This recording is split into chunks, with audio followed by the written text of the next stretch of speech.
In the text, what Flynn let drive a single to the wonderment of all, and the much despised Blakely toward the cover off the ball. And when the dust had lifted, and they saw what had occurred, there was Blakely safe at second, and Flynn a hug in third. Casey at the bat, sentence 13 through 16, page 134. Ernest used imagery in the sentence by saying Flynn a hug in third.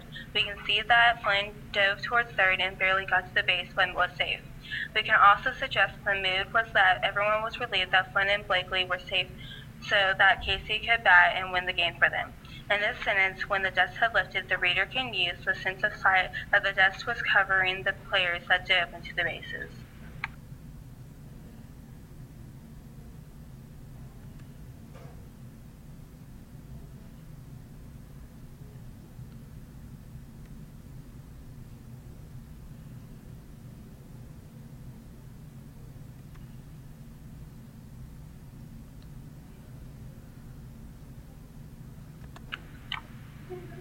In the text, after the umpire yelled strike two, Casey smiled at the crowd as if they had nothing to worry about.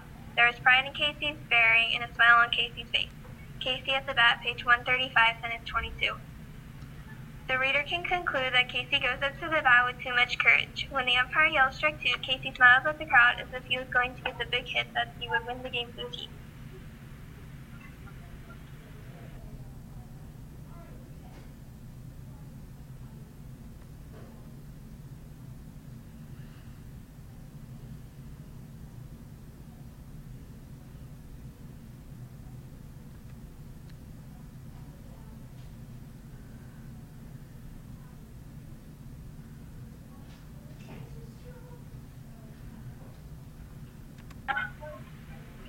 In the text, it looked extremely rocky for the Mudville 9 that day. The score stood 2-4 with but an inning left to play, so Cooney died at second and Burroughs did the same. Taylor read the features of the patrons of the game.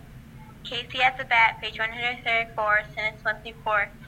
Ernest creates many details in the sentences above, allowing the reader to infer that the setting is taking place at a baseball game. Some words that help us do this are Mudville 9 that day and inning left to play. If the author didn't include the evidence in the sentences, then we wouldn't be able to conclude where the setting is taking place.